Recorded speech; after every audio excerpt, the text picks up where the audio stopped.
Oops. Uh, hi everyone. Good evening.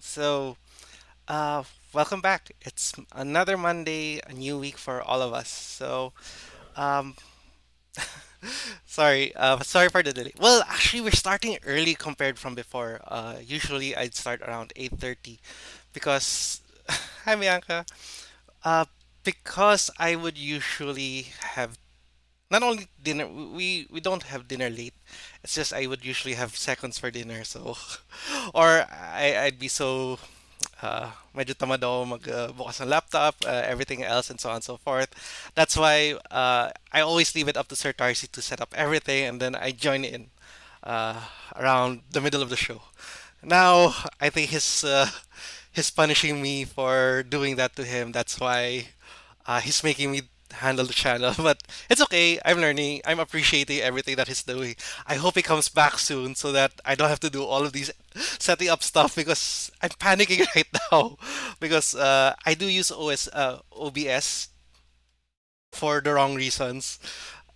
No. It's just there's a lot of things that I use my laptop for recently for attending my classes, uh, playing D&D, streaming, so on and so forth. So there's a lot of things that I changed, and then when it comes Monday, I forget what Sir Tarsi had taught me to manage the channel. So I hope everything works. So I really have three monitors on right now. So if ever something goes wrong, please let me know.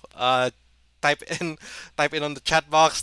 Send me a message on Messenger. Like if the audio goes out or you can't hear anything, let me know again so I can fix it. But anyways, here we are. That's another week, and we are now into the summer season of Tarsi Talks. um, Sir Tarsi is still away. He does send his regards. We were able to talk for a bit. He said that everything went well from last episode, except that he was only there for the first 5 minutes. So I don't know how much else he could have said to say that. But he does miss the audience of Tarsi Talks. He did want to invite batch 2018 soon, but he's having some problems over there in where he is at right now, where he's conducting his retreat. So hopefully we'll have him back the week after next week. Please. Hirap na ako. Anyways, for this week, we've made a special. I've been talking about this for weeks and weeks now. Also, I don't have access to to our to the G forms that Sir Tarsi left in order to talk about topics. So I have to come up with topics for my own, and one of them was the D&D, something to hopefully finally introduce to the viewers. For those that are maybe veteran players, for those that are interested, or even for those who are on the fence, who aren't sure whether or not maybe this is a good time to start D&D or maybe they should wait later on. Here, we have a lot of things that is in store for you today. So it's everything D&D for today. I have a presentation. I know Sir Tarsi said we wanted this as low key as possible, but I couldn't help but make a presentation in order to show you my experience from playing D&D, how I got to meet the people that are very close to me, and then we were able to expand to such a big community, as well as my top plays and fails. Actually, my top plays are my top fails as well, so it's good. They're all the same together. So for today, this is our topic, everything D&D. So, oh, by the way, if you have any questions, please type them down in the chat box. When we invite our guests to help talk with us, I am going to read your questions and hopefully they'll be able to help you answer. Uh, a little bit of something from last week. How do we connect bridge from last week? Last week we started off with a game. Maybe next week we'll have a game, but more on a live D&D session with uh, chosen viewers. We'll see. It's still something in the works. I did make a weather report and it failed from last week. I did say we were going to expect a rainy season throughout the whole week, but it was like super hot throughout the 4 days and everything just poured down on Sunday, yesterday. So hopefully at the end of the show we'll have a more accurate weather report. I should make sure that I should add a disclaimer that this is not this is not a reliable forecast from wherever I'm getting the results from. Anyways, so I've stalled long enough. I'm here to now present my presentation. Yeah, sa amin din, nag-brown out. It was so hot. Like, it was cold at first, and I was thinking, yeah, I think kakayanin to na walang electric fan. Later on, I was just sweating. It was so hot, yes. Yesterday. I'm glad it was. I didn't know how long it was because I tried to sleep through it, but later on, wala na eh. So, I was praying na sana bumalik na talaga yung kuryente. Oh, yeah, one last thing. Maybe for the people in the chat, I know you guys play Genshin. Would you know how long would Klee's banner is? I've been wishing on Klee for so long that it's not happening. I'm ready into my 50th wish and nothing's happening. Uh, I hope I can try to grind all the hangout sessions, all the other quests that I missed, anything to get Primo Gems. Maybe I should. No, I'm not gonna buy Primo Gems. But oh hi Mina, uh, or buy the. Oh yeah, I haven't bought BP, so maybe I'll buy the battle pass as well. So in the hopes that I can get a key. It's still 50-50 pa naman. So anyway, next patch pa. Ah, you might get back next patch pa. No, that's a long time. Welkin, no. I've always made sure that I'll only spend up to battle pass, nothing more. Too much Leon for me. Okay. So, anyways, as I said, I was able to prepare a presentation for you to talk about my experience about D&D uh, throughout how many years of playing D&D na ba? It's been a while, I guess. Uh, so, I I was studying the whole morning kasi that's why I was supposed to prepare this after lunch, but I kind of fell asleep, so I rushed everything around 5 p.m. So let's see. Let's see if it comes out well. At least it's more preparation than Sir Tarcy. Let's go to the presentation. No, that's not the presentation. Hang on. See, I knew I was gonna mess up. Is it fixed? Is it showing? I hope it shows. Please show.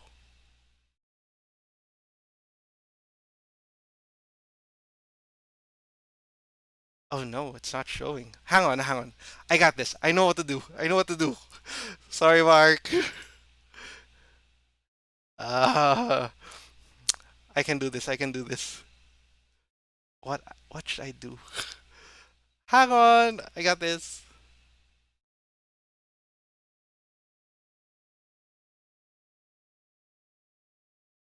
I will now add a display capture. Display the Oh no, what's that?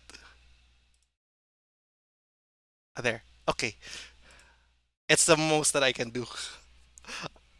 I told you, I'm learning, but I'm really learning. As in, hopefully after this, I can start streaming my gameplays. Anyway, so here we go. D&D or Dungeons and Dragons. One of the main reasons why I wanted to play Dungeons and Dragons, it's because of the dice. That's really the main reason. But not so much. Actually, there were a lot of reasons that helped me dive into this. It was because of there were several channels, YouTube channels that I watched that I really love watching, and those they did some D&D episodes for themselves. One of them was from Outside Xtra and Outside Xbox, and they really role played their games really well. They started from beginners, as in they had no clue what the D&D was all about until I think up to now. Throughout the pandemic, they still keep on streaming certain episodes for D&D, and I really love their team. The other one that I watched and followed was Dimension 20.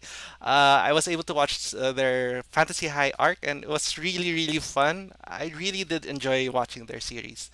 And these are the things that got me interested into playing D&D.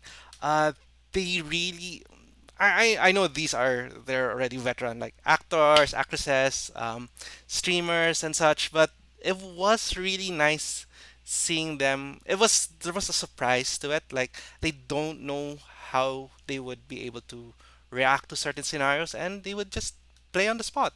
And it was really something to see that it showed kind of a little bit of their true character, although they would role play their own characters. It's fun. It's fun to see how they come up with these ideas and so on and so forth. And that's how they got and how I got into playing. Actually, uh, two of my co-officers back then in ROTC. I did mention I was an ROTC officer back then. We they had left the corps of officers, and then they were very avid gamers. Like really, they were really into World of Warcraft back then. Later on, when they realized that World of Warcraft was very expensive for a monthly subscription, I think that's when they started trying other games, such as D&D. It was them playing back then at the house of one of my friends, Mark. And then sooner or later, I got invited. I got invited together with my girlfriend Mina, here also in our chat. We tried out D&D, and D, and what we tried was the fourth edition. Now, my friends were very, very nice during that time. That they really set up everything from making our character sheet so that I wouldn't have to worry about character creation. They had printouts for the abilities and so on and so forth. So it was really us trying to play the game, play the scenario, and it was really fun for me. Excuse me, excuse me, that was my dinner. Sorry. Anyway, so from there, it was it was an experience. So, um, how would I say it? I don't want to spoil the gameplays that I've been through back then, but it was really fun that I got to um, play these adventures that were crafted, that were made for us to solve, figure out. And the thing is, it wasn't much a departure for me from my traditional gaming because I am an avid video game player, but this was also the time when when I was shifting to board games. So in this scenario, board games, yeah, I did have a big collection of board games. We played a lot of board games, but this was very, very different from what I'm used to. I've been used to straight narratives as that you know what you have to do, you know what to do, you have these set abilities, you know the story is headed this way, therefore everything is actually very, very linear. But when D&D was introduced to us, it was a whole different experience for me because you can do anything and everything really if the DM would allow. And my RDM was very, very generous with regard to how I would play my character. My first character was a halfling. Uh, I can't remember what he was. Halfling bard? No. Uh, who was allegedly something. I can't remember. Oh my gosh. The DM back then will be our guest later on. So, ayan.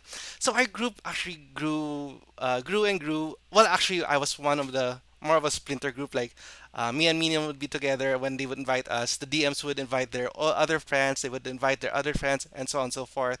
To the point that even that when I had to study really hard that I couldn't attend the sessions anymore, Mina would actually herself join the sessions without me. So it's not something that I would prohibit her from going. Actually, uh, I feel like the DMs are more friends with Mina than with me now. So, and they were my friends. But yeah, it was something that was really fun.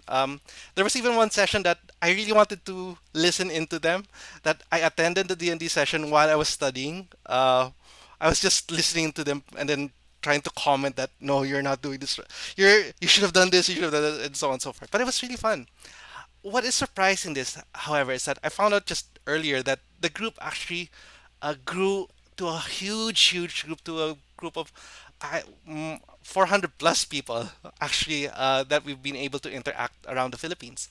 We This small group was able to build up to where we were able to make a first convention, where convention were all the different groups that our DMs were able to play with. What they did is they were able to band everyone together and create this whole big, massive arc. So there were three tables, and then from there, everything that happens in this table would affect the people on the other table, and so on and so forth. And it was really, really cool. It was a huge concept for us back then, and they were able to pull it off. I was part of the prod team, but I was kind of shy. I didn't. I'm not sure if I don't think I was able to contribute much, but we'll show you a video later on what the convention looked like. So, here we go. My top plays and fails. I hope I'm still okay. I hope you can still hear me, guys, because I'm using my display. Okay, so here we go. My top plays and fails. I'm pretty sure the DMs later on will be able to add more color to what I'm going to mention. But here we go. Uh, okay, so this was the second campaign that I played. Was that I was a spy. I think no, I was an ex-military officer, and um, we were trying to evict this enemy group from a certain location.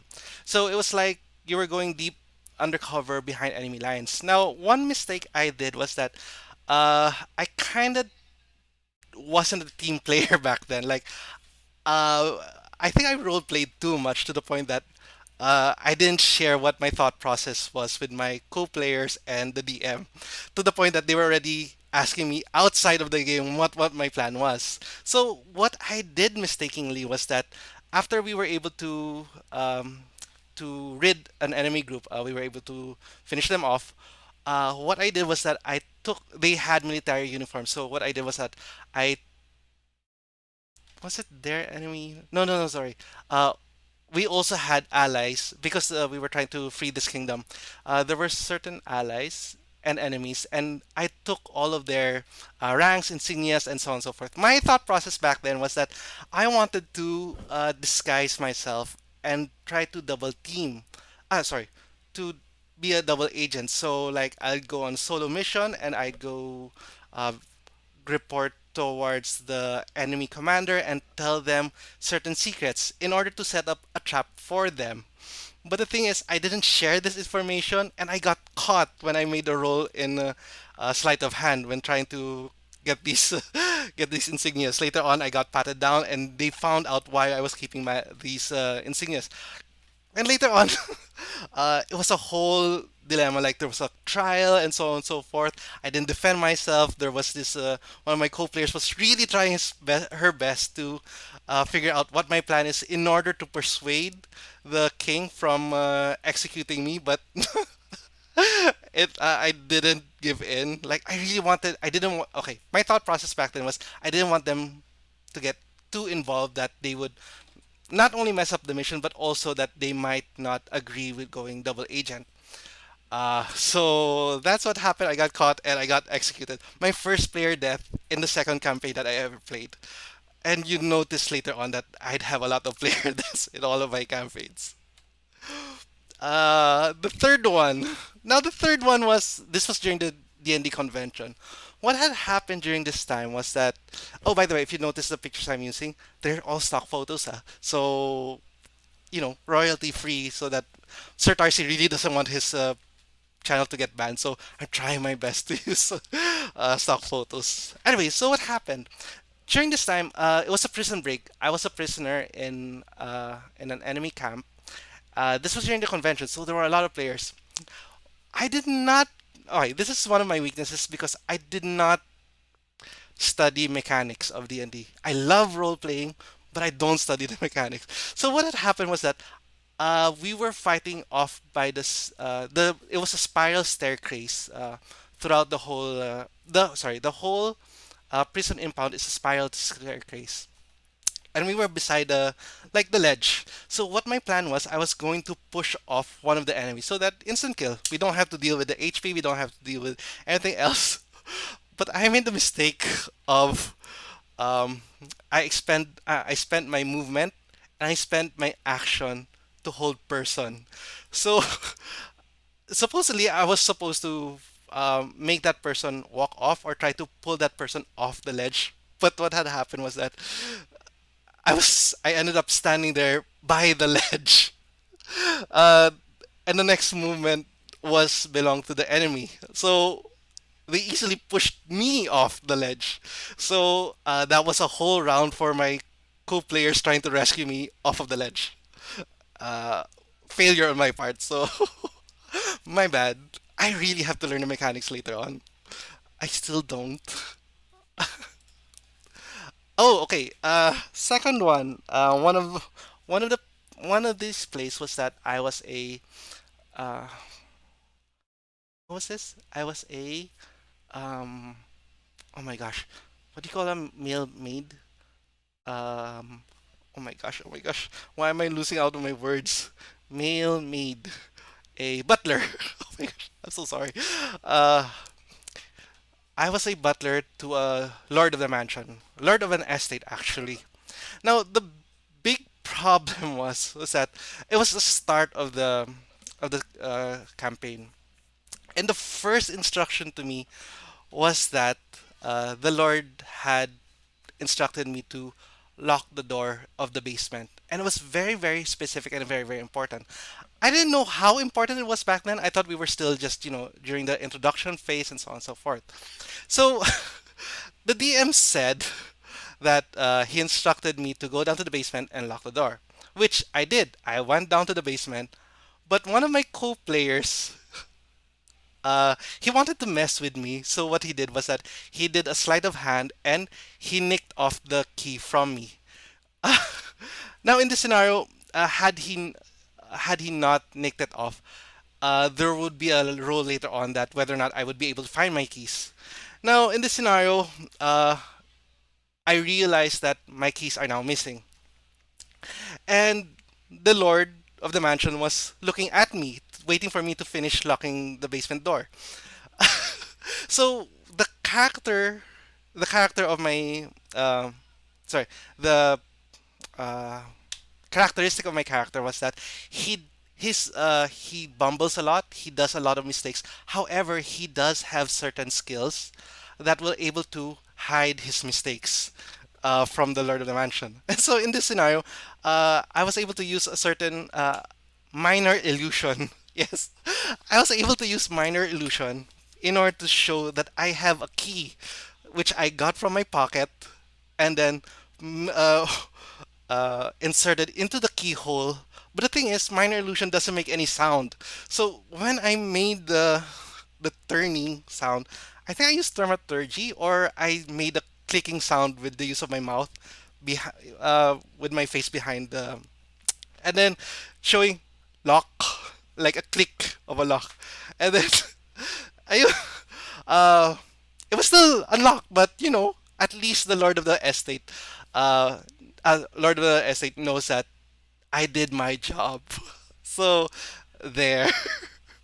Later on, I didn't know that that was a door towards the underworld, and then it would be a huge, huge mess that I had made. I could have just said that I don't have the keys and then started looking for it, but no, that was my big mistake. And the last one of my other top plays. This was also during the convention. Now, this happened during. There was an immense battle going on a ship, and we were different tables. So different players belong to different tables. Were on different parts of the ship.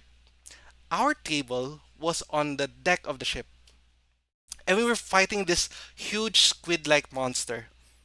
Was it squid? Yeah, I think it was. I remember tentacles and stuff. So we were fighting this huge squid-like monster, and then uh, none of our attacks were making any progress against it. Like we couldn't shove it off. This was on top of other minions of the enemy on top of our ship. So what I did, I had both knowledge personally, as in personally from my days in the Navy. I had both knowledge. Uh,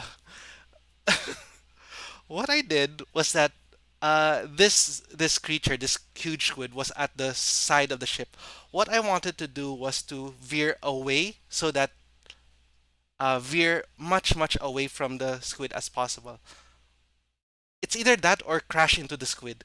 But I think I remember veer away from from the squid. So what had happened was that I said, isn't there this huge? If you remember SpongeBob SquarePants alarm clock, it's this huge. It looks like a foghorn, but there are actually parts of the ship that it works the other way around that you can shout into it that goes to the bridge, and the bridge is the one that that handles the ship, the maneuvering of the ship. What happened in this scenario? I shouted port, as in I shouted port so loud to instruct the people on the bridge. Actually, it was a magical ship that had its own. It was a sentient ship. So instructing the ship to veer port, hard port. As I specifically said, hard port. Now, it was helpful for us above the deck because we knew all the players, I think all the players on my side heard it, that we were able to veer away from the squid. However, at this junction, the DM of my table suddenly raised a flag, a special colored flag. That this special colored flag was in order to grab the attention of the other DMs on the other tables, and this flag would signify that there is an action that would affect all tables. Something that I didn't realize. I thought it would only affect and save us on the ones on our table. No, it didn't. So in this scenario, everyone had to make athletics check. I mean to say, they have to grab onto something with the sudden change of the sudden swerve of the boat or something. They have to do something in order to grab on. Later on, did I find out, like the other tables, a lot of them failed.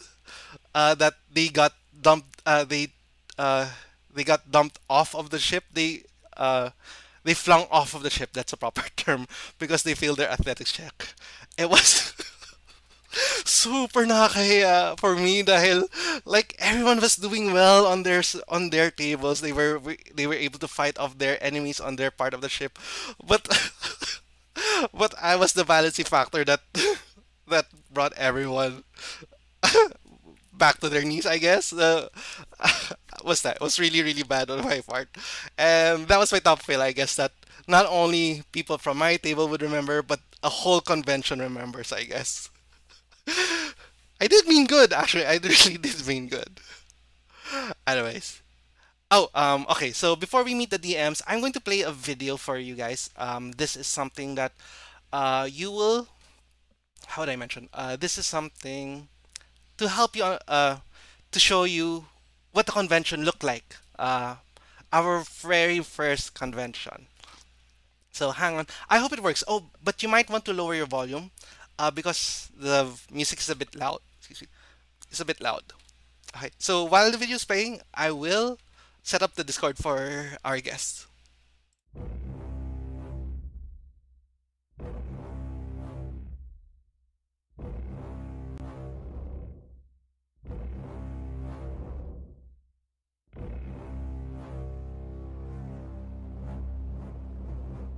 Young men came from hunting, faint and weary.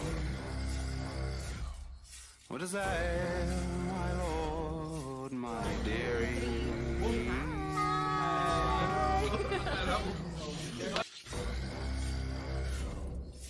Oh, brother dear, let my bed be made.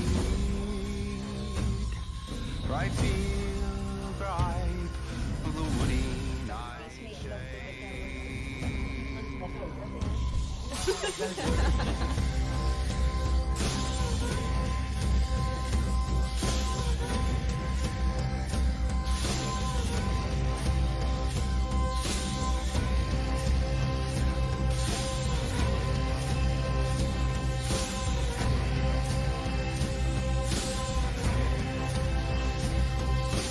Many a man would die as soon out of the light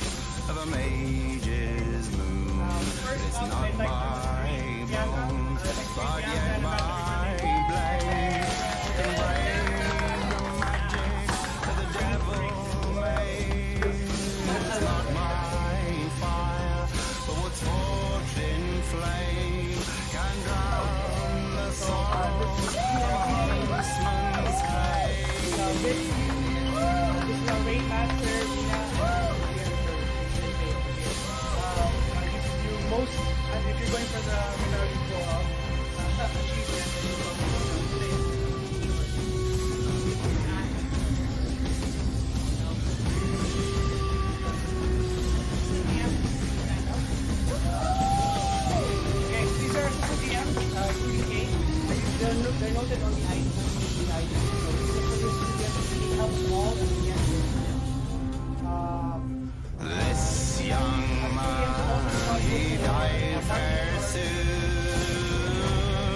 by the light of the hunter's moon. 'Twas not by bone. I think that's it. I think we're ready to begin.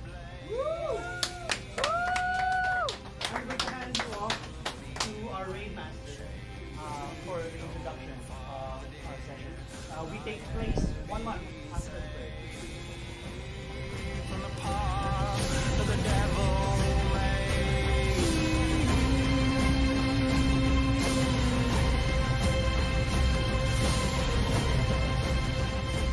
Next song is dedicated to our beloved Warden Bobby.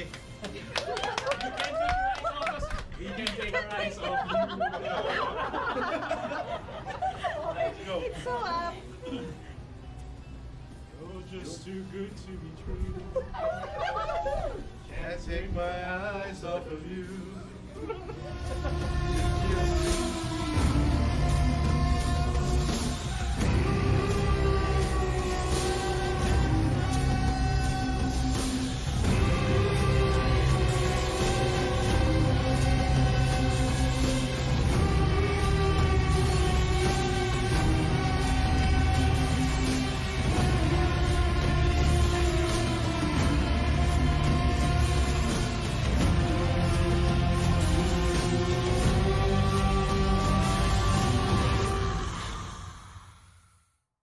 This young man, he died fair soon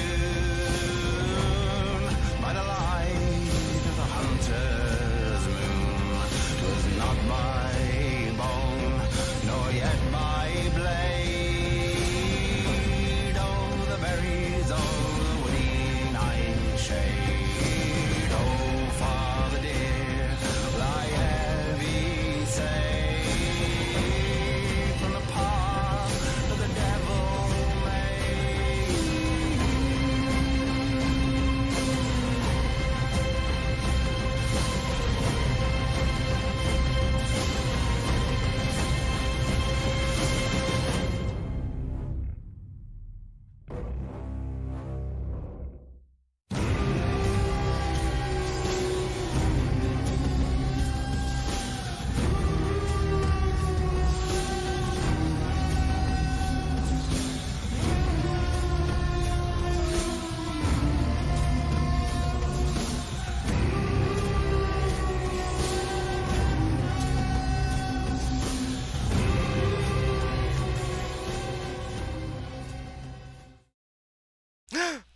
Why is that showing? No, too early.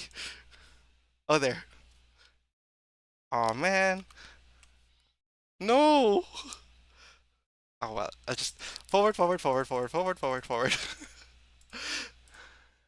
Ta-da! We're now at the part of Meet the DMs. So the video you watched is our first ever convention. This is something that uh, we were.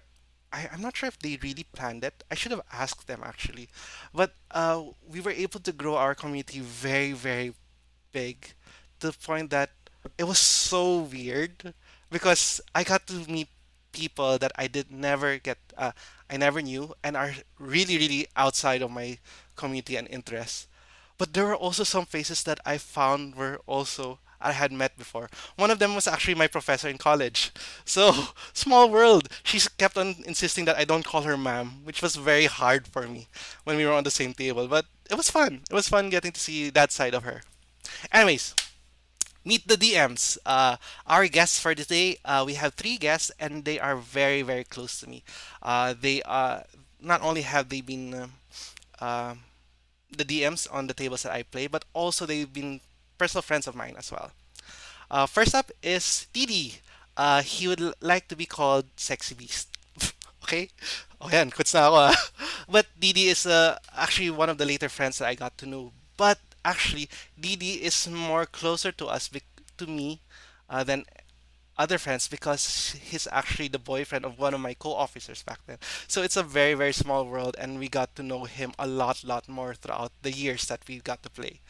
Uh, I don't get to see Ali that much, his girlfriend, which is my friend. I got to meet know DD more. Actually, we played the game last no Saturday night.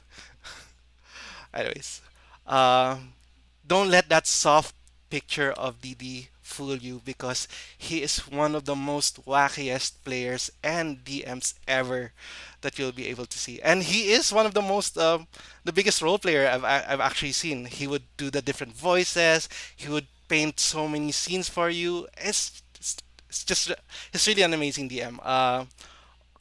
Also, he always wants to put you on the edge, puts you in certain scenarios that will really, really test you. Not only in the sense of thinking, but also in the sense of acting.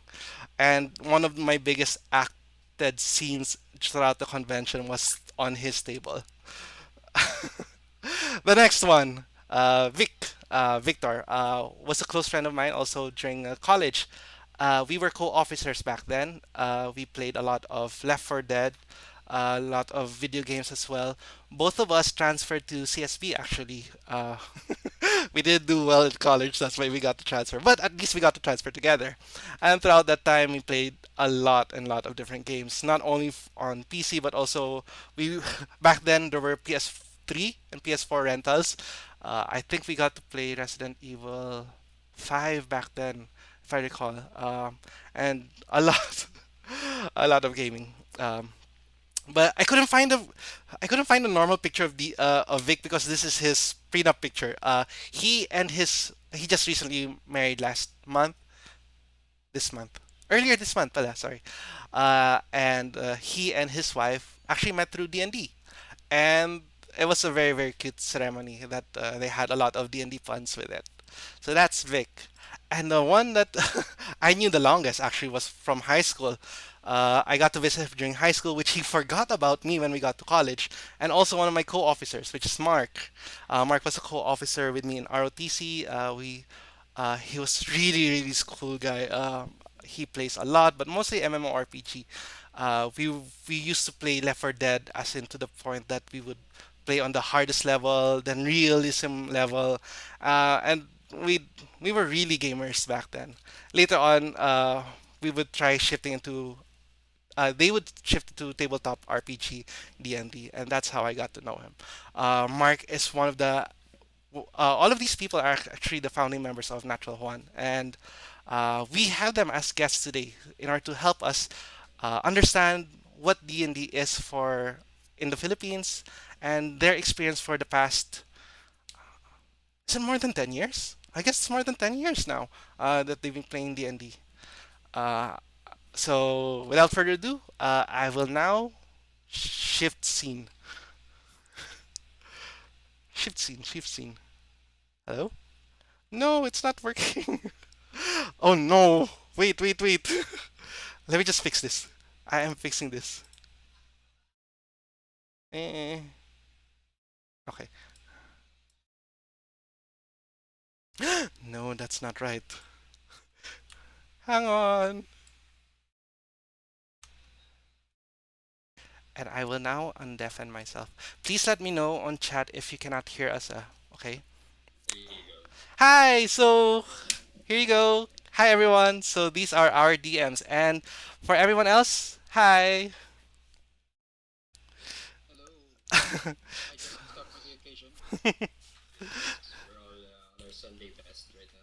Yes, this is their actually Sunday best. To compare, uh,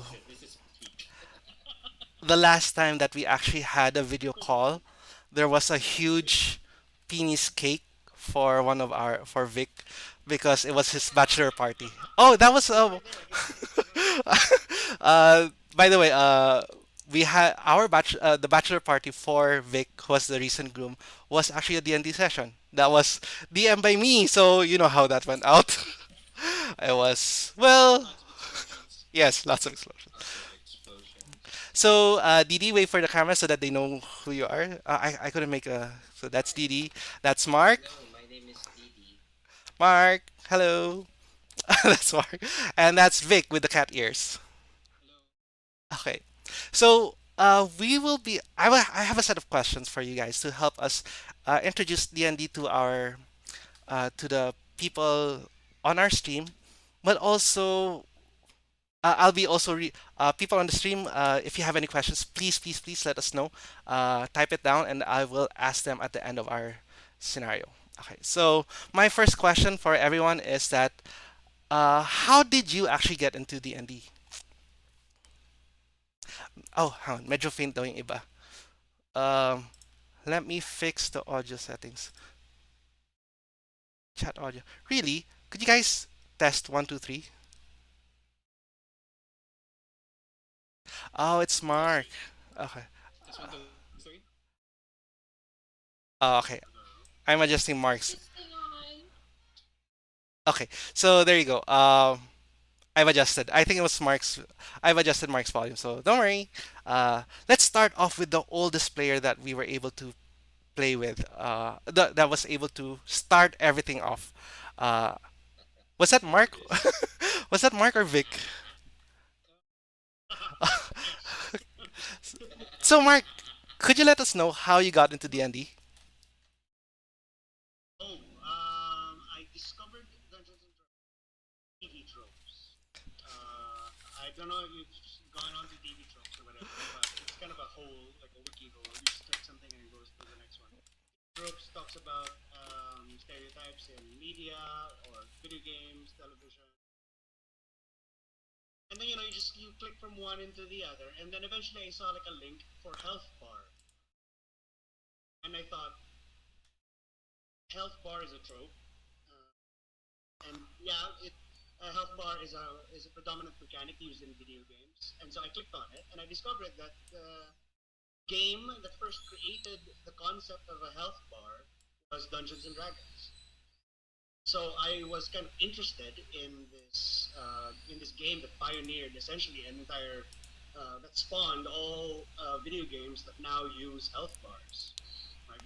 He did actually. In relation to that, when I got to play with Mark, he had everything set out for me, and he said the only instruction he wanted me to do was just sit down, look at the things in front of you, and then just tell your story. Everything else is ready for you. You want to do this? Let me know, and I will compute it for you, and so on and so forth. What year was that, by the way? Do you still remember when you started off?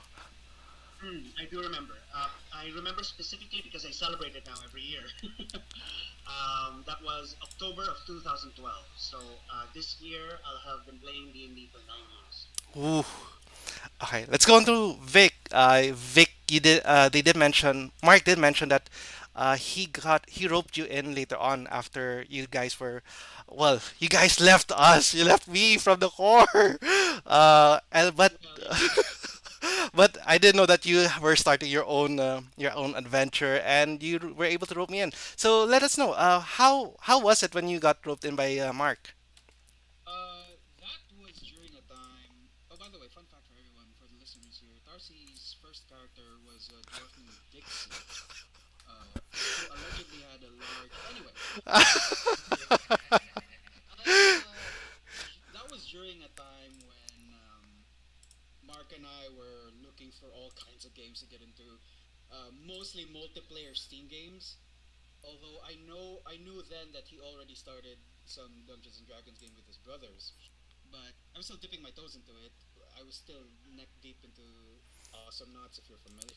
Oh my gosh, awesome nuts! Yeah. Uh, and then he invited me, and he told me that, oh, okay, this is have you heard of D&D? And of course, my preconceptions were, oh, that super nerd game. I like it. I said, yeah, I'll try it out, and it was fourth edition. It was very heavy on the rules compared to what the new kids are into now. Uh, the rules were fairly complex. I wrapped my head around my character for the most part. For the most part. But there were a lot of things going on that I still couldn't understand until today, other than the very complicated tag system that it used. But what things really picked up when we moved on to fifth edition. It was a lot more stripped down. But it was also a lot simpler. At first, we were a little hesitant, like, "Oh, no power system. Oh, the numbers are so low."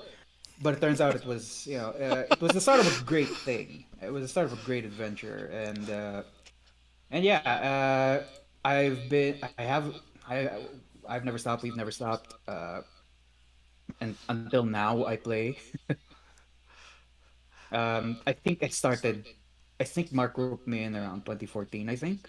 I started playing 2014. with him and his brothers. Those were good times. That's fun. As in, I when it was so weird because when I got to play with you and Mark, you guys really understood everything, and I was wondering whether or not how much do I have to learn? How much do I have to read in order to understand this? But both of them were very nice in order to help me throughout the game. Yes, I was allegedly. What was that word? Even you can say that word, but I can't remember. Elongated. Alleg I forgot the full phrase of it. Dixie the something something. The well allegedly endowed. Well endowed. endowed. The well Yeah, well endowed. Yeah. endowed. Yeah, no one knew except him. Anyways, uh, oh, by the way, I didn't prepare that character. They gave it to me, so I had to play that character. And I guess I didn't uh I didn't disappoint for them.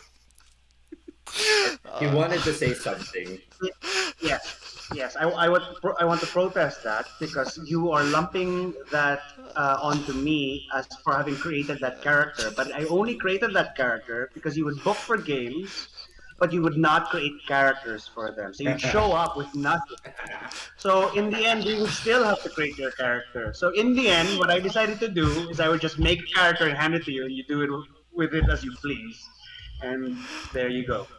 for To be fair, the one everyone. time he did was Winston. Yeah, for everyone. Even up to now, I don't know how to create my own character. I would have to get Mina on board as well, and she would ask me all the Oh. questions because I don't want to make Mark and Vic know that I still don't know how to make characters. So Mina would be there, sit down with me. So do you want what kind of player do you want? This, and she would build it for me while I drive her home and so on. Didi, for you, how did you get into this? Okay, so before anything else, Tarsi, I now forgive you for not knowing the rules because you were hand-fed by your Mark this whole fucking time pala. So you're Yay! forgiven. I understand. All right, I got into D&D 2015, I think, through my girlfriend's brother-in-law. And it was just one session. I remember we played the Death House in Strad. Like we played that like just that one module, and I got pretty hooked into it. And then I met you guys through her. I think it was Mark who invited us to hang out and play D&D first. It was you, right? Yeah. So I brought my Strad character over there, and I remember it was in Vic's Sex Dungeon, I think. Was it? It was Yeah, in that your was the Sex one. Dungeon. That was when Mark was the Minotaur, I think. Yes, Mark was the Minotaur. And You the were first the with the time, halfling. yes, the first time I was the halfling, yeah. And the Dagul. first The time I thirsty met half. Mark, first time I met Mark's character, the Minotaur, I'm not proud to say this. I made advances towards that character of the sensitively sexual nature. I'm not gonna get into details, but you can DM me. I'm not gonna get into details because we're all adults here. No, no, But not yeah, everyone. Okay, not everyone.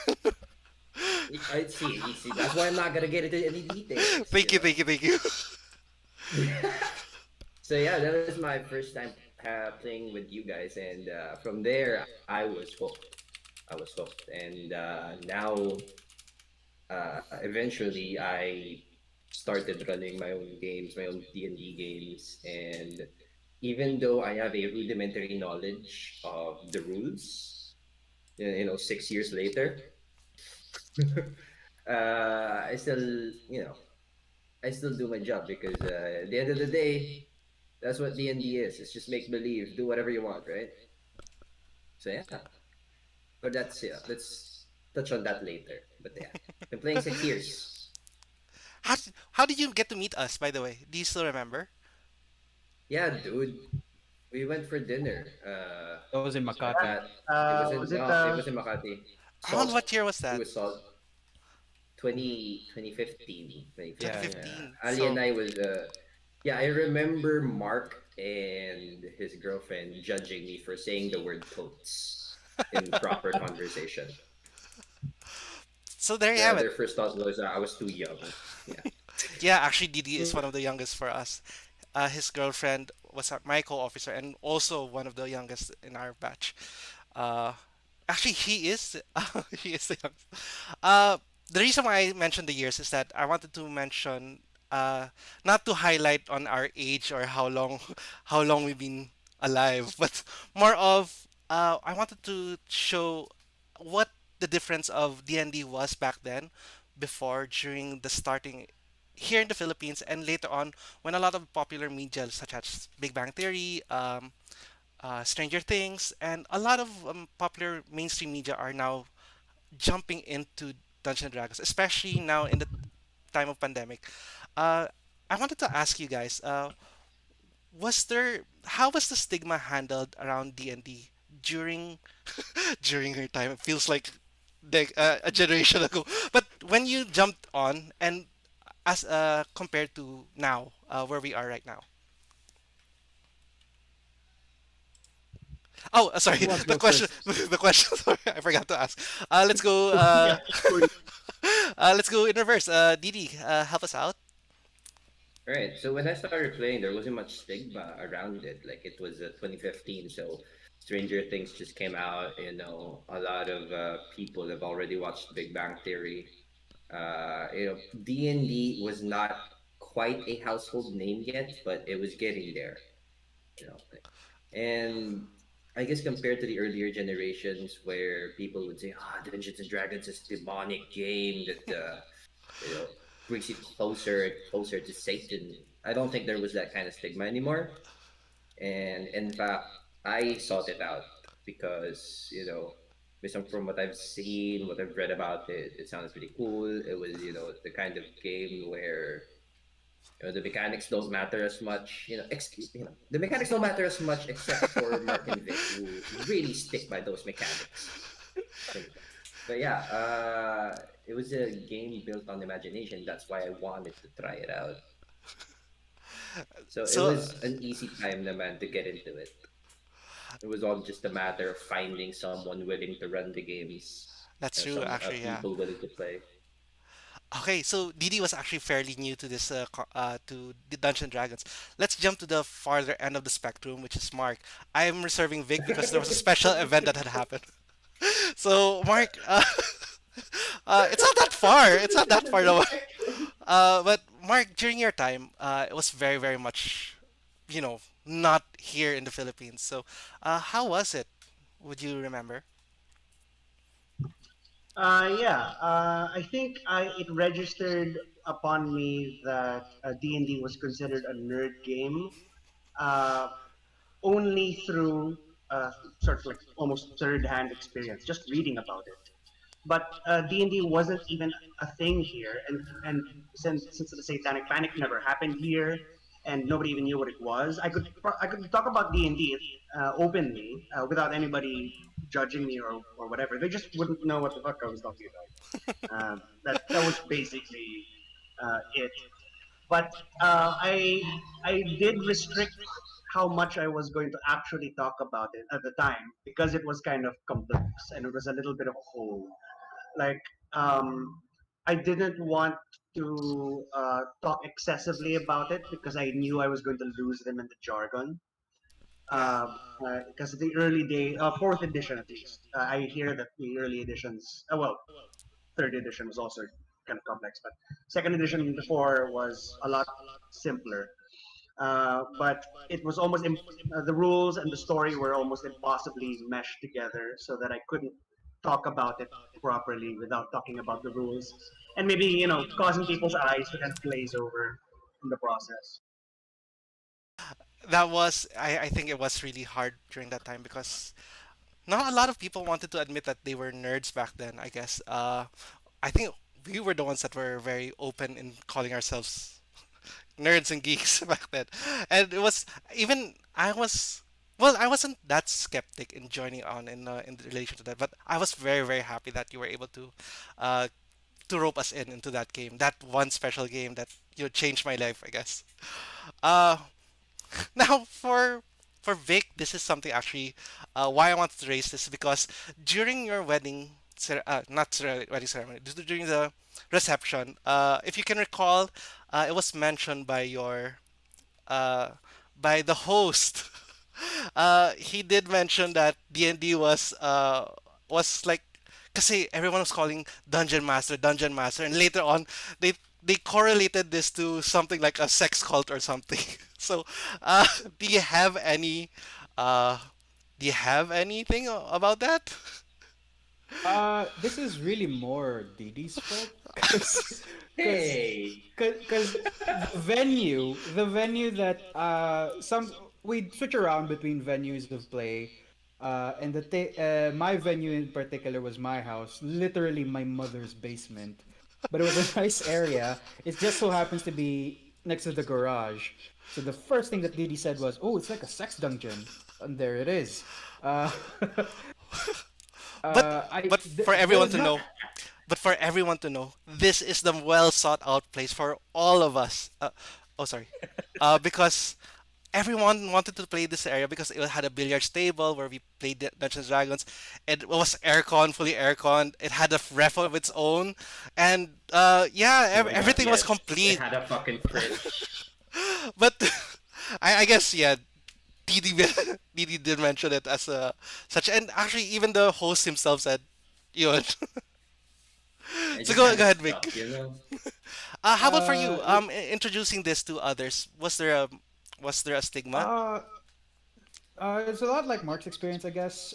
It's less people being repulsed by it and people more, or what's that? Like people didn't really know what it was, other than the older folks would identify it more with the Satanic Panic of the 80s. The younger folks would be like, "Oh, is that the one with the Big Bang Theory?" Uh, it was almost like a reverse stigma by because I judged them for watching Big Bang. I'm kidding. Uh, more it.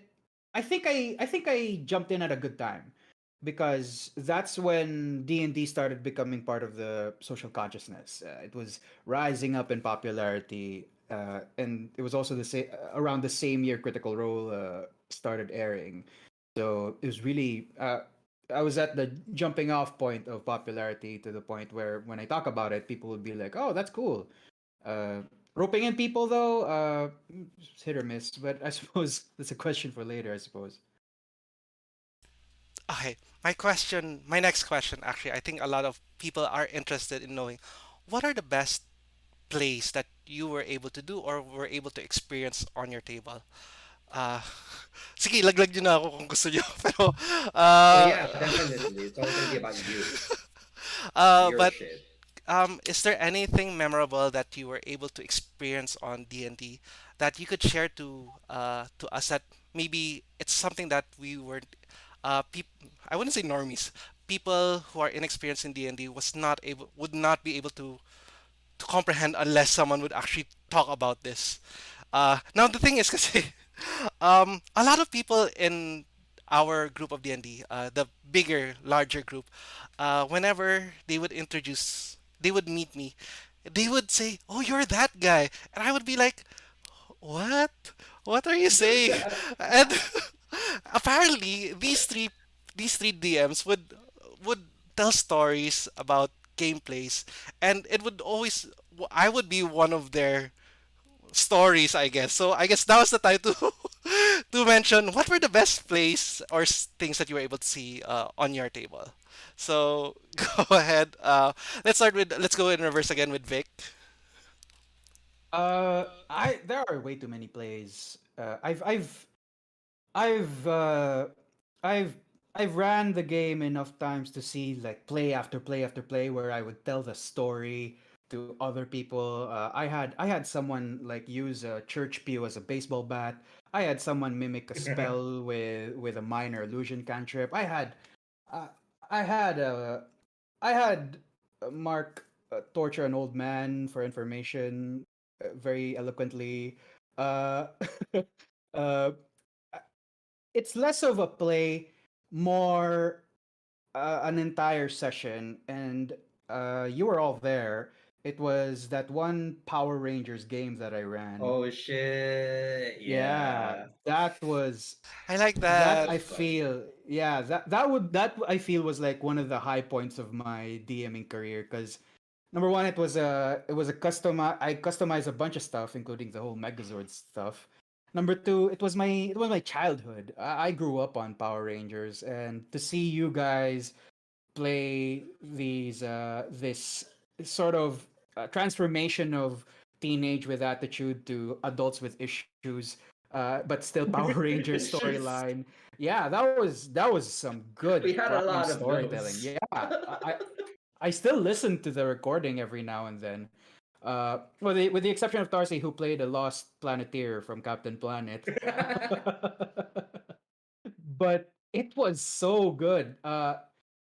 The role playing, I always point at the role playing because I guess it was also because it was kind of too real because the reality of it was we were all millennials with issues and we channeled that millennial energy into our characters and into the setting. And for those 3 to 4 magical hours, I saw Power Rangers in front of me. I saw it live. I saw these people in spandex. I saw also the adult transformation of it too. But yeah, that I think that's the peak for me. It felt like a fanfic because how we played it was in a way that years after their height of what was it? It was Power Rangers, right? That how they got to get back together and so on and so forth. Just in case the people don't know what Power Rangers is, we are of a different generation. I added a Jesus trivia down Christ, are there. we that just, fucking just old? like, oh, they don't know Captain Planet. That's why I did Oh mention my You Captain don't know Planet what in goodness. my Captain Planet class, is? and they don't know. So, just in case for Oh my others. goodness. Power Rangers is there down there in the comment section.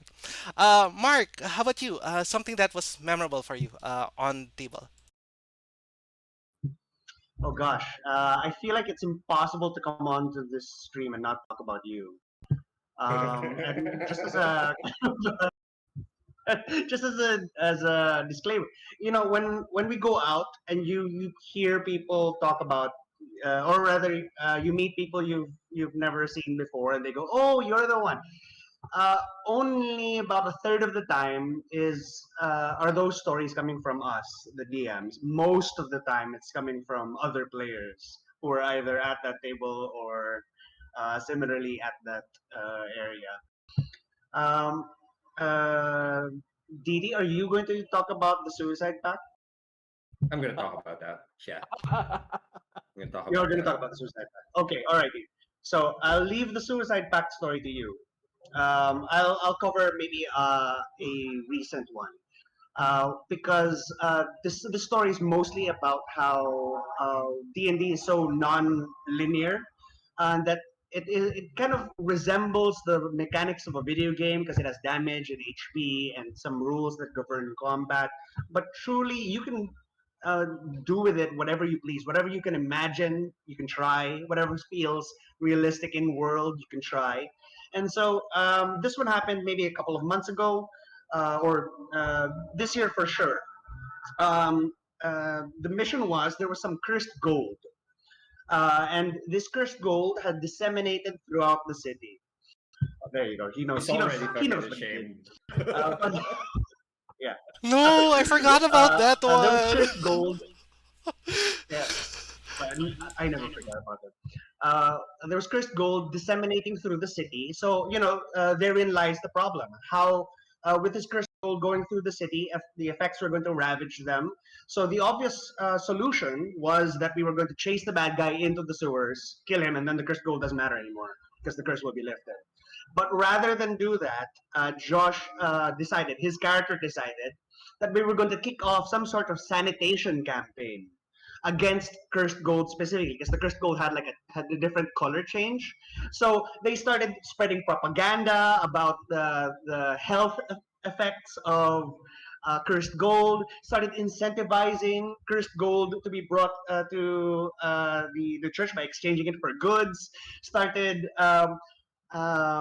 roping in religious organizations to actively speak out against cursed gold and shame the populace into turning in their cursed gold. So it just kind of blew my mind. Obviously, basically half my preparation for that game just went straight out the window because I was prepared for a fucking boss fight. Instead, here I am handling Josh's propaganda campaign against cursed gold, but uh, to this day, it remains a legendary and unorthodox solution to what would have been a very, very bad play. Never to go into politics, Tarcy. to Much better. Yeah. to talk about to talk about this to talk about the nonlinear Wow, part he's that gonna Mark. defend himself. No, There no, you no, I'm not go. gonna defend. To talk about the nonlinear part that Mark was talking about. There was a part that the cursed gold had to be analyzed. And the thing is, when it comes to analyze, I didn't know that you could analyze it by using a magic inspection or something like that. What was it? But for me, Identify. identify, yeah. But for me, in my head, I didn't know the skills, I didn't know the mechanics. So I said, how do you analyze something? So in my mind, you go by touch, you go by feel. And then I went by, no one was doing it. So I said, I'll go by taste.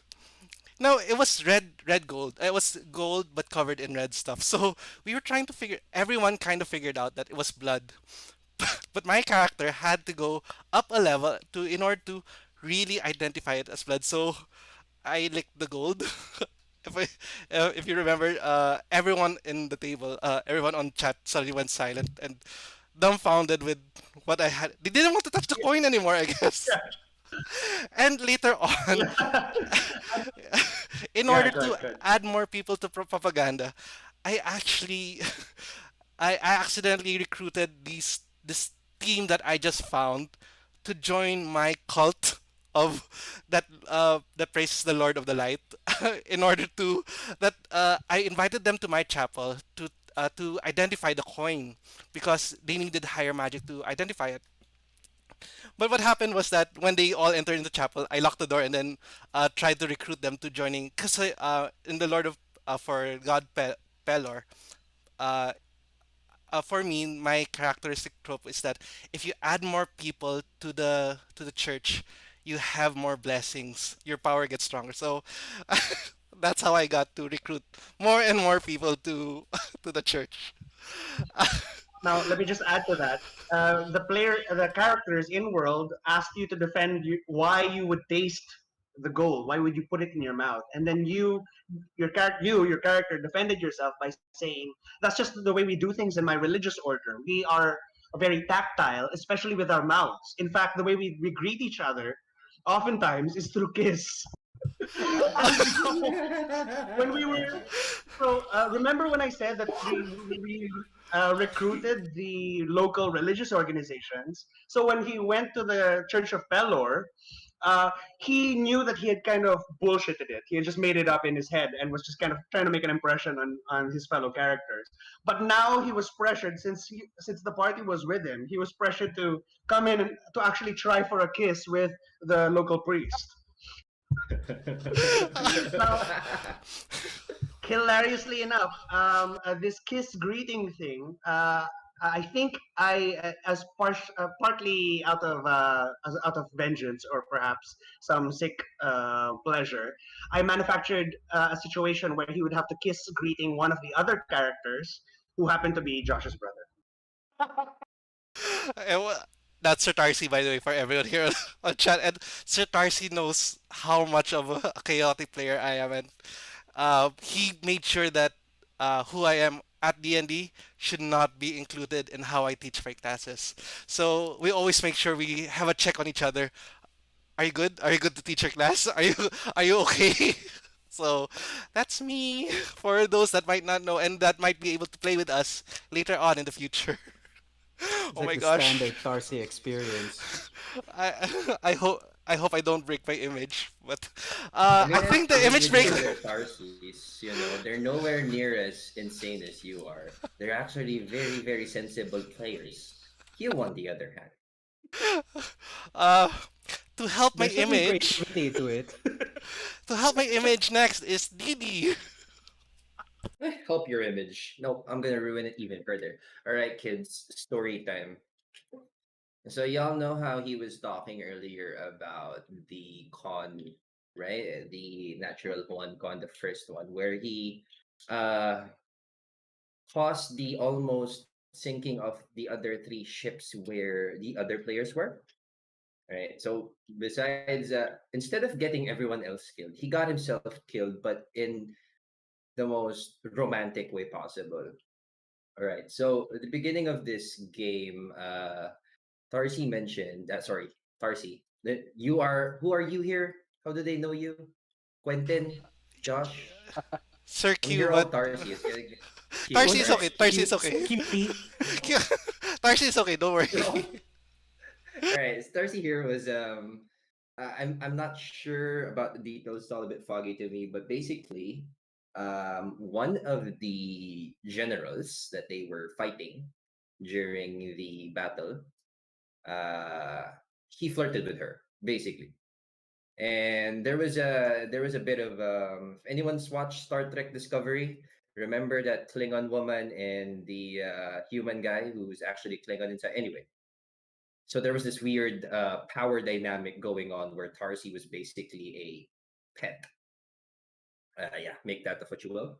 So comes down to the wire, right? This was total clutch. They were out of spell slots. Everyone was low HP. Someone was failing their death rolls. This is what Tarsi does. He walks out. He uses his turn and he says, "VM, I would like to take my turn to talk to the general." And this is D&D, by the way, and anything goes here. You can use your turns to do whatever the hell you want, as long as it's within the rules. And if he wants to talk to the enemy, sure, go ahead.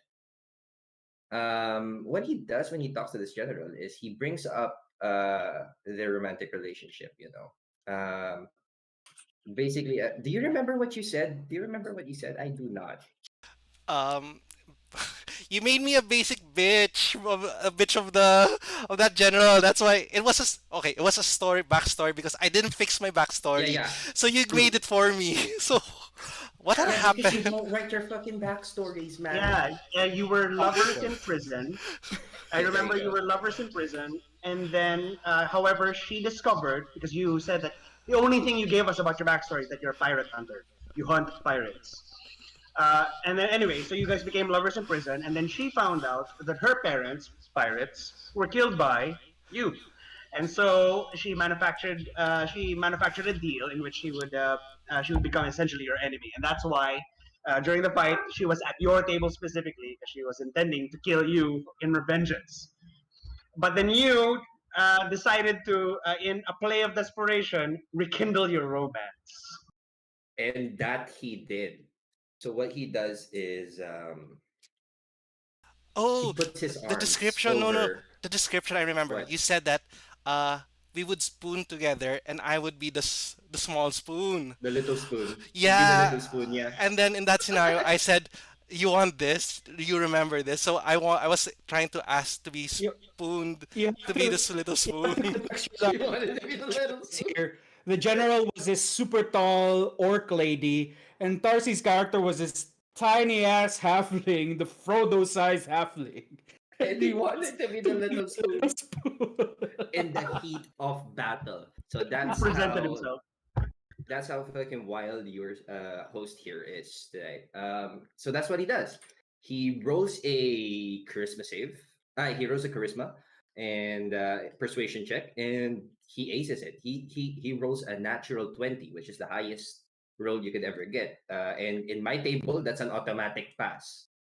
You know, Oh my god. and what he does is once he became the little spoon, once they were together, um before this he put like a lot of weight inside his pockets, so there were like cannonballs in there and stuff. What he does is he puts his arms around her, and then he jumps off the boat with the general, with the enemy general. And in his mind, this was how it was going. All right, maybe now when I jump off, I will transfer the cannonballs into her pockets, and then she would sink and I would float back up. That's what he told me after. But I was not gonna let him go away without consequence. So what happened was, in the heat of battle and in a plea of desperation and true love, he jumps off the boat and does a double suicide with the enemy general.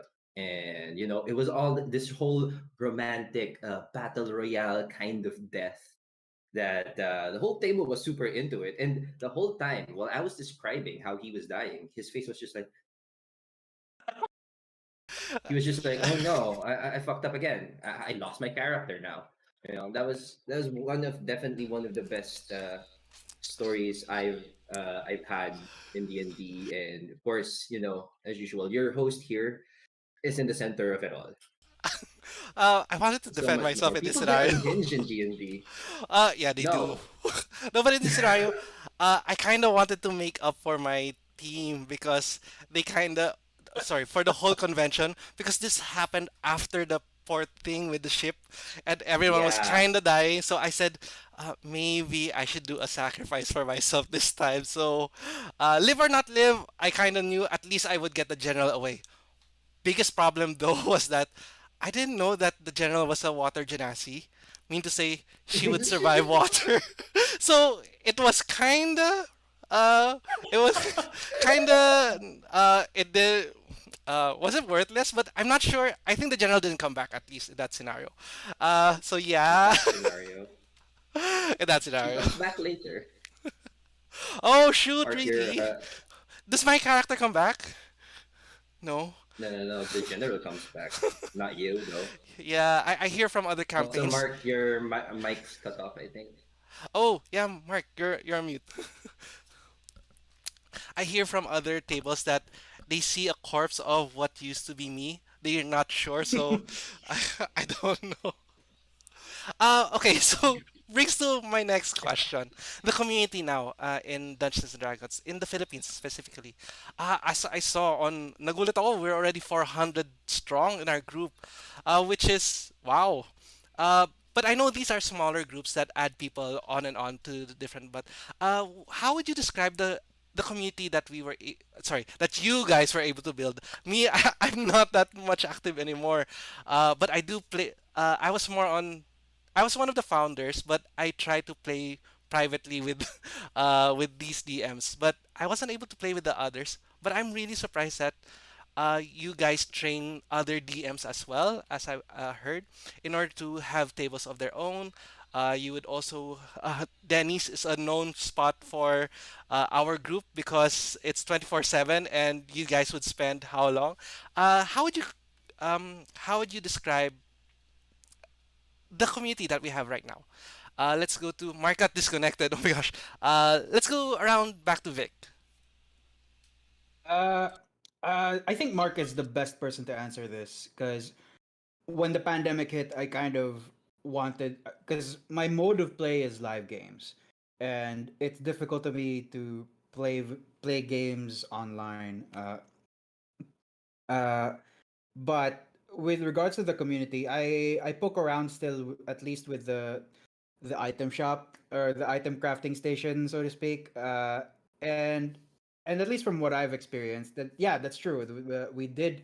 Uh, it's less training and more of auditions for DMs, and then the training begins through experience. In terms of community, it's a mix of in and out players and a mix of really dedicated what do you call this dedicated regulars. And from what I gather, the said dedicated regulars still are dedicated until now. um I want to say there are the mode of play for at least the community is not conventional because it's a huge overarching story across several different tables and several different DMs. So there are pros and cons to it, and it's not your typical D&D table, I would say, because a typical D&D table is you are your one group. You will play the same the same campaign with your same mates for the longest time. But this one's different. But I like that it it clicks, especially to a lot of people, especially the ones who are regulars. It clicks with them, uh, and and in a lot of ways it hits different. It's nice to be able to pull back from personal stories and focus on really grand overarching narratives. I think I deviated quite a bit, but No, in no, terms of you're right. community wise, the community at least is fairly from at least from what I remember, fairly engaged. They really love to just get a schedule, get a schedule with a That's true. DM. I remember. Back Yeah, then, I'm It's especially so watching the fucking schedule. rabid, As in, man. we'd have a schedule when the DMs are available, and it's up to the players in our group to sign up when they would be available. It would be always full slots all the time, and that's why I think they made off the book games for the old players, the founding members, so that they get to play. Because I think they don't get to most of the founding players don't get to play together anymore because the whole arc actually spread out so much that it's really going to different players now and meeting new people really. So just to give hmm, just to give go ahead, some go ahead. context, in the earlier days, or at least before I went a bit silent, we were looking at like 4 to 5 DMs to 50, 60, 70 players who want to get a slot in. And I wasn't nearly as active as like Mark, who ran games like thrice a week. I was like once a Saturday, once every other Saturday or something. That's true. It was very, very. That was big. Even I was surprised. But I think when it comes to playing, you get to play with your wife a lot more. Right? During even though you don't play with the huger group, you get to play a lot of sessions with your wife, right? Yeah. Well, I mean, my mode of play with my wife is even more unconventional because my table with my wife is one on one. it's a thing, but it doesn't happen as often. It's not a very conventional table because typically you play with a group. But I really wanted to make D&D work because oh no, pandemic hit, internet connection is all over the place. So, but I still wanted to play. So I told my wife, okay, let's start a single player campaign. Let's see how it works. We'll plug And it in. worked. Yeah, You'll see. I'll plug in your. We can plug in your channel later on. Uh, sure. Yeah, um, it's a Vic's weird. player has like a very severe case of DM's girlfriend, Yeah, as DM's in, wife. DM's wife. it's so weird calling it's calling wife now that because just a month ago it was really just Yeah. girlfriend. Let's go to Didi. Didi, how would you say Oh, the community that you were able to meet from here because of D&D? all right. Well, first of all, the community that I really, really enjoyed meeting was you guys. This is just this is so mushy. But anyway, yeah. I got to meet like a really solid group of friends that we still talk to. Like if we're not sometimes we're not even talking about D&D anymore. We're just talking about ourselves, our lives. We've gone past being playmates and more into actual friends now. And really, it's the friends you make along the way. Anyway, talking about Nat Juan though, when Mark and Vic and I were planning this before, we didn't expect it to blow up this much. And sad to say, I haven't been popping up as much anymore. Has it been like a year since I DM for Nat Juan? But yeah, I mean, I got to meet a lot of interesting people there, and I've been playing with uh, business owners, been playing with doctors, lawyers, and stuff, and people from all walks of life, and I got to see all of them unhinged. Usually, it's the guys with the titles that are really, really like the most morbid ones. But at the same time, I like it because it's because of these people that I get to share stories, you know? And there's a lot of memorable ones. There was this time where I saw some dude put a bunch of slave children inside the barrel and snap their necks like they were twisting Coke bottles, What? Wait, stuff what? like that.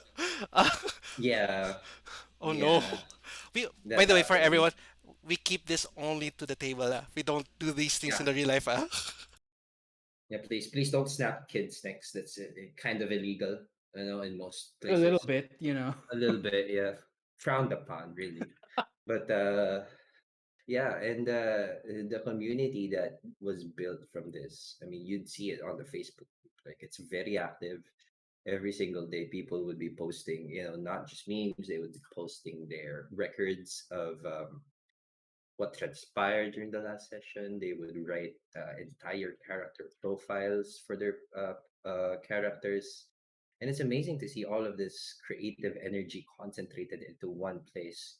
And it's wonderful to see this kind of collaboration because at the core of it, D&D is not just a game, but a storytelling medium, a collaborative storytelling medium that just, you just don't have this anywhere else.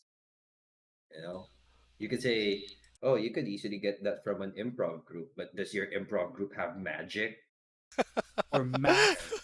or Or math? math. Oh my gosh, the math part of it. Oh my gosh. Dude, it's And literally MDAS. How hard is it? thank you, Didi. You're And a it's true. teacher, you know MDAS. With the, hey, that's why I teach social science. I can't do math. But yeah, actually, with the creative output, not only do we get to see the narratives of the players that they post on our group, but actually, there are also artwork. There's, I think Luke found a business where he would draw the pegs of the different characters that would players that would like to have their portraits drawn and so on and so forth and sceneries as well. But it's We a got a guy really with a 3D printer too. yeah, that's true. 3D printer. It's a it's really a huge community, and the creative output is really really amazing actually. And now to the founding father of Nat One, Mark. Uh, How about for I think you? he's frozen. Oh no, Mark. No! I thought we were able to save the best for last. Mark, I are you know. here? He's like the best person to ask that question. That's true. Ah, okay. Shoot, he's gone. I'll be Hello. back, hopefully. Okay. I oh question. I questions that I wanted to ask. This was uh more on a wrap up question. But did you limit yourselves? Did you guys limit yourselves to D&D only, or were you able to explore other systems as well, or other like not just the D&D world strictly, but also um, other like earlier you mentioned Power Rangers. I know you guys were able to also play a whole lot of different um well, how would you call it? Themes? Settings. Systems? Themes. Settings, yeah, We call it settings and themes. themes. Didi, how about for you? Were you able to try different systems Yes, or definitely. Systems. Nari, I haven't gone past 5e or 5e derivatives. I did run a Mass Effect game with Oh, I remember that. That was good. a very unlore friendly game of tabletop Mass Effect. We have to redo that, by the way. I was I brushed up on absent? my lore. We're good. All right. Oh, Yeah, there was this. We also played. We got Vic and his custom rule sets, which I really do enjoy most of the time, even though sometimes it gets a bit broken. Otherwise, no, I haven't really. Oh, we played different mediums with Call of Cthulhu and Star Wars, which you ran. You ran the Star Wars Yeah, game, you yeah. ran those. Can you guys believe that Q actually runs games? Like he knows the rules. It's a It's it's pretty it's good cool. fun. It's great It's fun. good fun. Yeah, man. He's a pretty good DM, but he doesn't, he doesn't give himself enough credit. they're just saying that Anyway, because yeah, I allow them to do their antics. Let's Vic, how about no you? choice. Well, how about the other Uh, systems and the settings you've played? Me, less on systems. Systems more if someone invites me. Like, hey, let's play Star Wars. All right, let's try it out. Like you. Settings. Oh my goodness, I have made so many settings. I have like three campaigns with my wife right now. One with Gundam, one with Kamen Rider, one with this other tokusatsu show that we love called Garo. And in terms of rule sets, uh, my hobby is making stuff up. And I extend that to rule sets. Like I make rule sets for Gundam rules. I make rule sets for different transformation stuff. It's all good fun. It's a lot of work, but it's a lot of the stuff that I really enjoy. And Yeah, in terms of settings, it's it's it's more unlikely for me to be in a generic D&D setting or a more standard D&D setting. My settings are more diverse, I would say. One thing I really wanted to join in was that you guys had a Final Fantasy setting one. Something that I really, really Yeah, wanted to join Fate. in, but I couldn't find time. Uh, but also for those out there, anything that you kinda are into, most likely you'll be able to find a core book that will be able to transfer the 5e settings to that. I remember that I was interested in Avatar, The Last Airbender, and there was someone who was actually able to make those rules and convert them for anyone who would wanted to play that on their table. There are a lot of things that are out there. For me, I've been trying out Star Wars and Call of Cthulhu so that my fellow DMs won't be able to rules lawyer me because they don't know the rules. I'm the one who knows the rules. But mostly, mostly it's really just about having fun. Something new for introducing something new for them. I think we're going to make the Star Wars thing a monthly thing now, since they kind of I enjoyed hope so. our games the last month. Yeah. Okay. Back to the main question. Oh Mark's back no. here. Mark, are you here? Just to be sure, raise your hand. See if you're. Okay. Yeah, you're here. Okay. this is the classroom setting. Yeah, I don't handle my classrooms like this. Mark, back to the question earlier. In building up the community, uh, how do you feel about what was the question earlier? Yeah. The How was it? community. Yeah. How was it that you felt about building this whole community up from the ground, especially that you're the father of Natural Juan, the group, our group. It's certainly overwhelming. I didn't expect it to catch on the way it did. Truth be told, the only reason that I founded it was because there were just so many people that wanted to play that I couldn't play with at the same time. And when uh, the traditional format of D&D is that you have a group, and then it's usually set, and then you guys meet regularly. It's the same people. A West Marches style allows you to break those up. Like whoever is available as players come together, and then if there are multiple DMs in the DM pool, they book a DM, and then they all play together. And then the lore and canon that happens in that game carries on to other games as well. So that format was better for getting to play with all of the people that I was running with, because I discovered that I was juggling maybe 6 or 7 player groups. So me as a DM, and then several groups of players, and then several games where Vic was the DM, for example. And I'd get to play with each group maybe once every other month, even though I would be playing every week. I'd be playing between once to twice a week every week, but I'm only seeing individual groups every other month or so. So it was insane. I was just trying to figure out a way to get all of my friends together in one area where I could play with them all regularly in some way or form. And that's how Nat One started.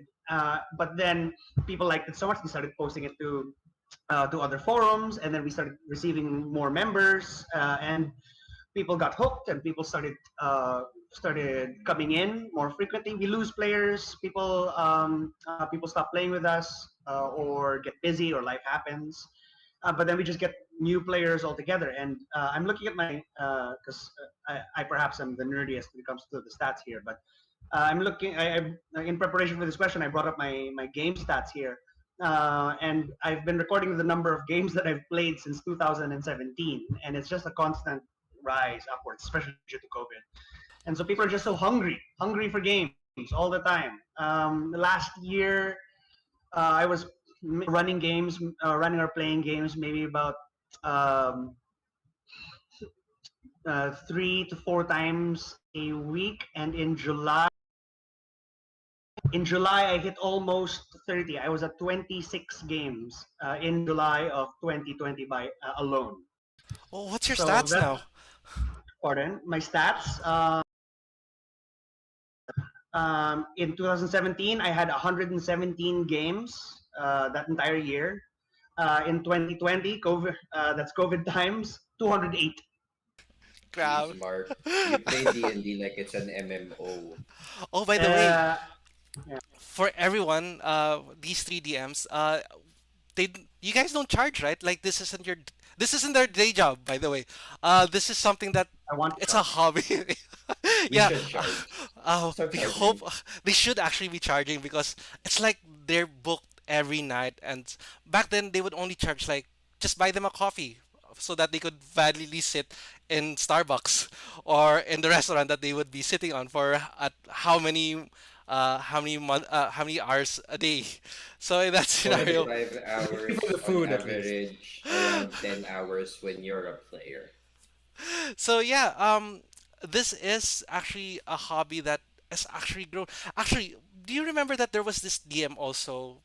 Not our rival, but there was a Filipino DM that would also sell his services as DM.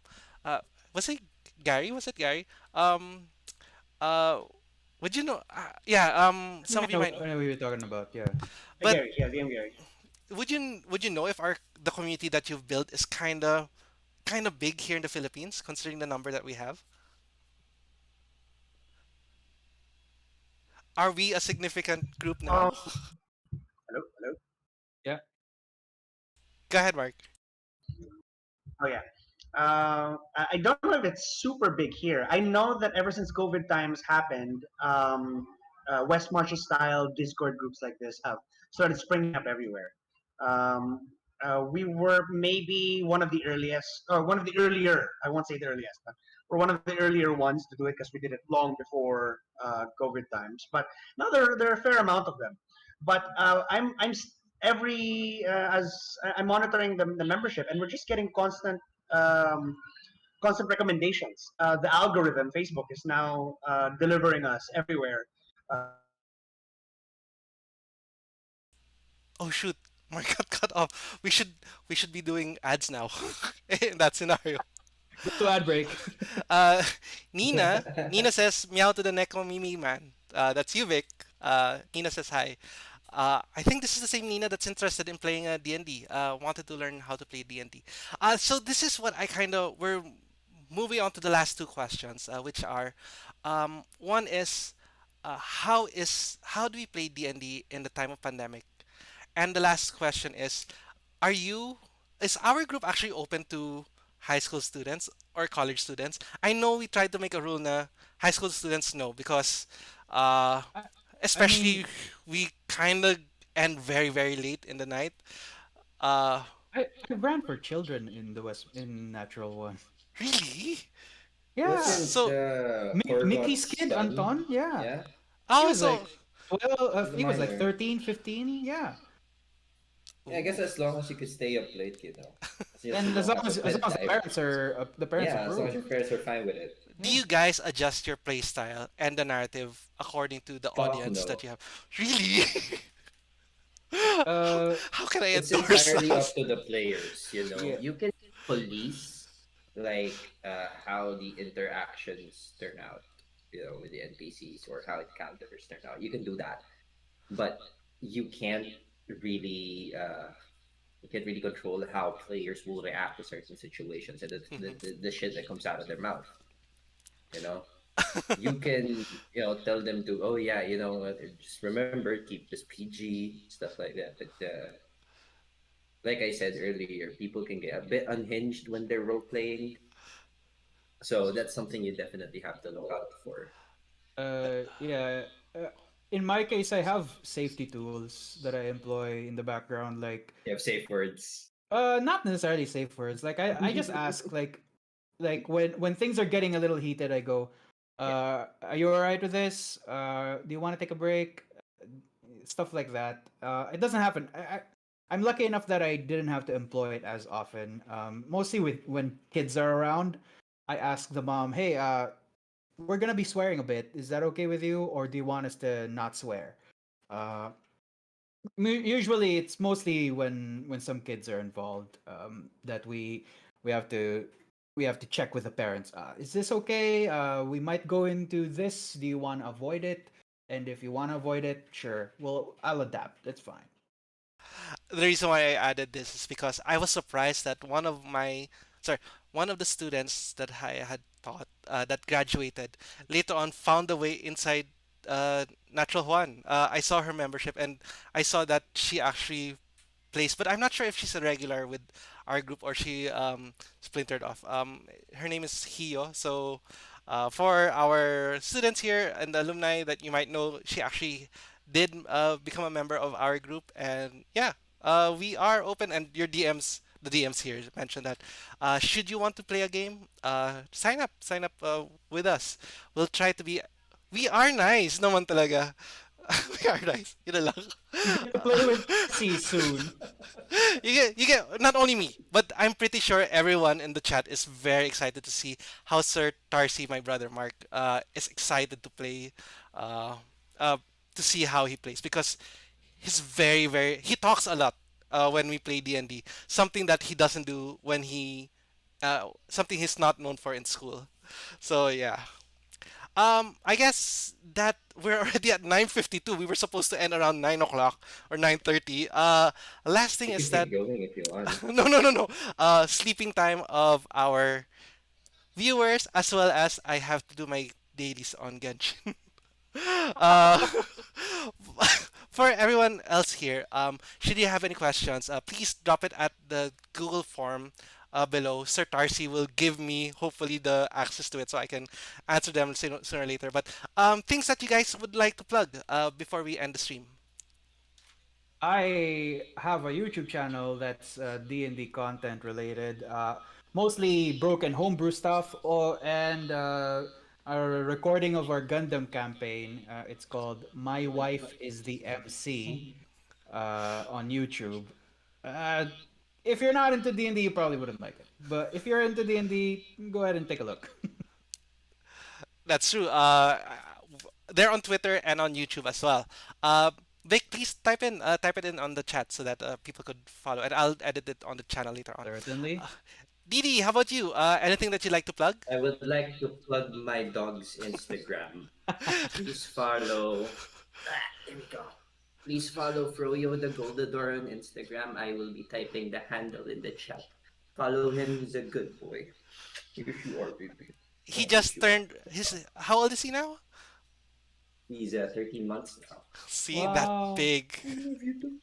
I love you too. Anyways, oh, we can't Follow get him. Mark back, but I did add into the description the group of DND. So should you want to, for our viewers here, should you want to join in and explore and try a game? Let's say you gather a group of friends and play together and get one of our DMs to help you. Go ahead. Feel free to sign up. The link is in the description below. With that, I guess we shall say goodbye to our guest. Thank you very much. Your certificate of Thank you. appreciation shall be mailed in your We have mails. certificates. I'll print them out. Thank you for PDF lang. having us. Kayo na Man, bahala this shit's mag-print. legit, man. I But could put it on my anyways, resume. thank you I was on everyone. Tarcy Talks, motherfuckers. All right, Thank you thank so you. much. Thanks for having us. Bye. Thank you for having us. Before we leave, for Bye. everyone else, my usual. Where is my usual?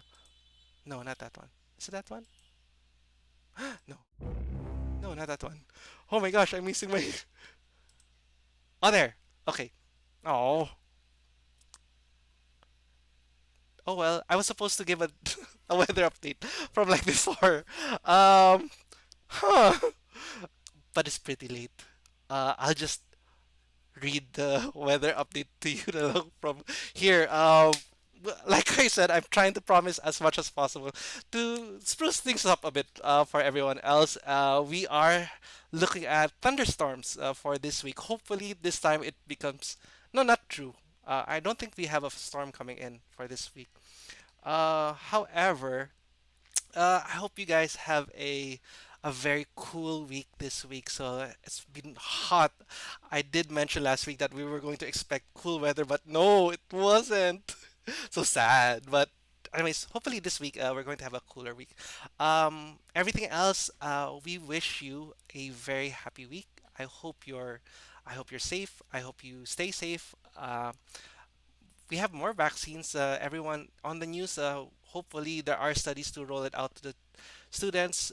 For our college students here in chat, uh, we there looks it looks like that they're going to start. Sorry, Ched is looking into opening up face to face. So, but sadly for PSI students, we're still stuck for online on the online setting. But regardless, I still hope you guys are safe. If you ever want to try to connect with others, feel free to connect. Sneak preview for next week. Sorry, excuse me. Oh my gosh, burp. Um, I was planning on getting a live D&D session with some of our viewers. Um, let's see. Just message me on message me on Messenger, and let's see if we can set something up that can run around 1 to 1.5 hours. Just a very, very, very, very, very, very, very short session. Anyways, I hope you guys were able to enjoy today's view. We did see a spike of 20 viewers today, and hopefully, if you have any friends that would like to are on the fence of D&D, um, maybe you could recommend this video. Okay, so with that, thank you everyone, and stay safe, and take care. Bye.